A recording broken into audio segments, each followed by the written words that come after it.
അണയ്ക്കാൻ പറ്റില്ല. തീ ഈ തകര ഷീറ്റ് കൊണ്ട് മറച്ചു സർവീസിനെ വിളിച്ച് 3/4 മണിക്കൂർ കഴിഞ്ഞപ്പോൾ ഫയർ സർവീസ് ഇവിടെ എത്തുന്നത്. അത് വന്ന വണ്ടിയിൽ തന്നെ 2 വണ്ടിയിൽ വെള്ളമില്ലായിരുന്നു. അപ്പോൾ വന്ന് ചെറിയ വണ്ടിയായിരുന്നു കേട്ടോ. അപ്പോൾ അങ്ങനെ ഒരു സംവിധാനം കോഴിക്കോട് സിറ്റിൻ്റെ ഉള്ളിലില്ല. തീപിടുത്തപ്പം മിഠായിത്തരുണ്ടായി, MP റോഡ് ഉണ്ടായി.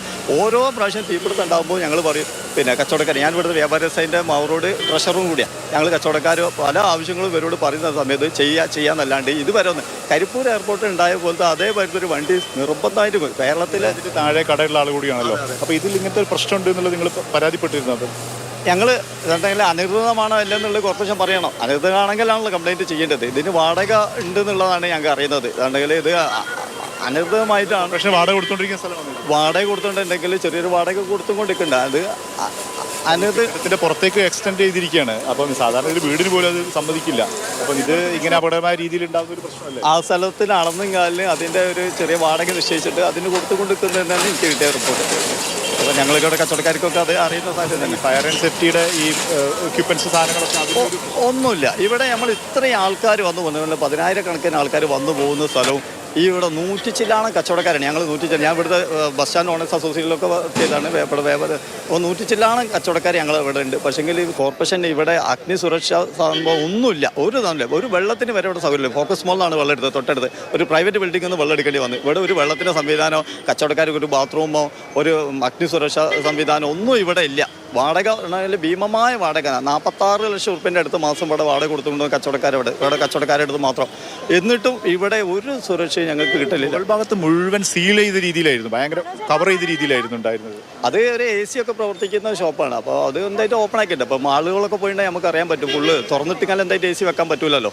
ഫയറിൻ്റെ ഒരു സേഫ്റ്റി ഒരു സംവിധാനം ഒരു പുറത്തേക്കുള്ളൊരു വാതിലോ അങ്ങനെ എന്തെങ്കിലുമൊക്കെ വേണ്ടേ അതിന്? അതൊക്കെ പരിശോധിക്കേണ്ടത് ഒരു ഫയർ സർവീസും പോലീസും അല്ലെങ്കിൽ കോർപ്പറേഷൻ അധികാരികളായിരുന്നു.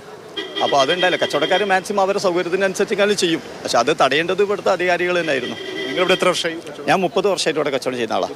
എത്ര കാലം വ്യവസായി സമിതിയുടെ ട്രഷററാണ്. അദ്ദേഹത്തിന്റെ പ്രതികരണമാണ് നമ്മൾ കേട്ടത്. അദ്ദേഹം പറയുന്ന ഒരു കാര്യം, ഫയർഫോഴ്സ് യൂണിറ്റ് അവിടേക്ക് എത്തി. പക്ഷേ എത്തിയത് ചെറിയ യൂണിറ്റ് ആയിരുന്നു, ആ ചെറിയ വാഹനമായിരുന്നു. അതിൽ വെള്ളം ഉണ്ടായിരുന്നില്ല. അതിന് സമീപം തൊട്ടടുത്താണ്, അതായത് ജസ്റ്റ് ഒന്ന് റോഡ് ക്രോസ് ചെയ്താലാണ് ഫോക്കസ് മോള്. അവിടെ നിന്ന്, അതായത് ഒരു സ്വകാര്യ സ്ഥാപനത്തിൽ നിന്ന് വെള്ളം ശേഖരിക്കേണ്ടി വന്നു ഈ ഫയർഫോഴ്സ് യൂണിറ്റിന്. അത്ര പോലും സംവിധാനങ്ങളില്ല. ഇടയ്ക്കിടയ്ക്ക് പരാതി പറയുന്നുണ്ട്. അതിൽ നടപടിയൊന്നും ഉണ്ടാകുന്നില്ല എന്നുള്ള കാര്യമാണ് ചൂണ്ടിക്കാണിക്കുന്നത്. അഖില, CP-യിലേക്ക് പോകാം.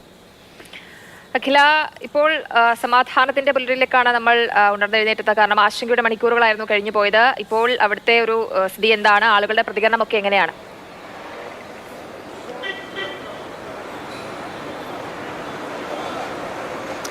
അതേ, ജയലക്ഷ്മി സൂചിപ്പിച്ചതുപോലെ ആശങ്കയുടെ നിമിഷങ്ങളൊക്കെ പോയിരിക്കുന്നു. വലിയ ഒരു ആശ്വാസമാണ്. കാരണം ഇന്നലെ ഒരു 5 മണിക്കൂറിന് ശേഷമാണ് തീ അണച്ചത് എന്ന് പറയുന്നത് വലിയൊരു പ്രതിസന്ധിയായിരുന്നു.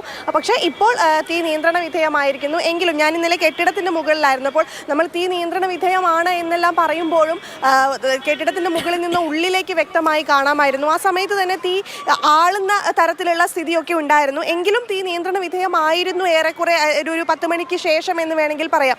പക്ഷേ ഞാനിപ്പോൾ ഇവിടെ നിൽക്കുന്നത് PCR എന്ന് പറയുന്ന മെഡിക്കൽ ഷോപ്പിന് മുന്നിലാണ്. അപ്പോൾ ഏറ്റവും കൂടുതൽ പ്രതിസന്ധിയായത് ഈ മെഡിക്കൽ ഷോപ്പ് ഗോഡൗണിലേക്ക് തീ പടർന്ന സമയത്താണ്. അതുകൊണ്ട് തന്നെ വലിയ വെല്ലുവിളിയായിരുന്നു ഇവിടേക്ക് ഇങ്ങോട്ട് പടർന്ന തീ അണയ്ക്കുക എന്നുള്ളത്. അതുകൊണ്ട് തന്നെ 3ഓളം JCB-യും ഇത്തരത്തിൽ ക്രെയിനും ഉൾപ്പെടെയുള്ള സംഘങ്ങൾ എത്തിയാണ് ഈ PCR എന്ന് പറയുന്ന മെഡിക്കൽ ഷോപ്പ് പൊളിച്ചതിന് ശേഷം അങ്ങോട്ട് തീ അണച്ചത്. അപ്പോൾ ഇന്നലെ ഈ ഫയർഫോഴ്സ് ഉദ്യോഗസ്ഥർ മാധ്യമങ്ങളോട് പ്രതികരിക്കുമ്പോൾ തന്നെ പറഞ്ഞിരുന്നു, ഒരു ചെറിയ ജനാല പോലും ഇല്ലാത്തൊരു കെട്ടിടമാണ്. കൊട്ടിയടച്ച ഒരു നിലയിലായിരുന്നു. ഒരു വിശാലമായ ജനലോ അത്തരത്തിലുള്ള ഒരു സംവിധാനങ്ങളും ഈ കെട്ടിടത്തിനുള്ളിൽ ഉണ്ടായിരുന്നില്ല എന്ന് ഫയർഫോഴ്സ് ഉദ്യോഗസ്ഥർ തന്നെ ഇന്നലെ വ്യക്തമായിരുന്നു. അവരെ സംബന്ധിച്ചിടത്തോളം വളരെ ദുഷ്കരമായാണ്, അല്ലെങ്കിൽ വളരെ കഷ്ടപ്പെട്ടിട്ടായിരുന്നു അവർ ഇന്നലെ ഈ രക്ഷാപ്രവർത്തനം ഉൾപ്പെടെയുള്ളവ നടത്തിയിരുന്നത്. അവരുടെ പരിശ്രമത്തിന്റെ ഫലമായി തന്നെയാണ് ഈ തീ അണച്ചതും. അപ്പോൾ പ്രധാനമായും അവരിപ്പോൾ ഇന്ന് മേയർ നമ്മളോട് വ്യക്തമാക്കിയതു അത്തരം കാര്യങ്ങളാണ്.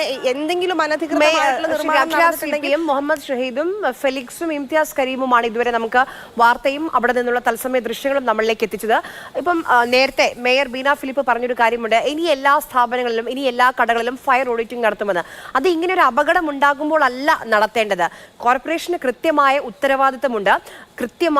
കൃത്യമായ കാലയളവിൽ ഫയർ ഓഡിറ്റിംഗ് നടത്തണം. അതോടൊപ്പം തന്നെ ഇത്തരത്തിലുള്ള ചട്ടലംഘനങ്ങൾ കണ്ടെത്തുകയും വേണം. അതിനാണ് നമ്മളൊക്കെ നികുതി അടയ്ക്കുന്നത് കോർപ്പറേഷൻ.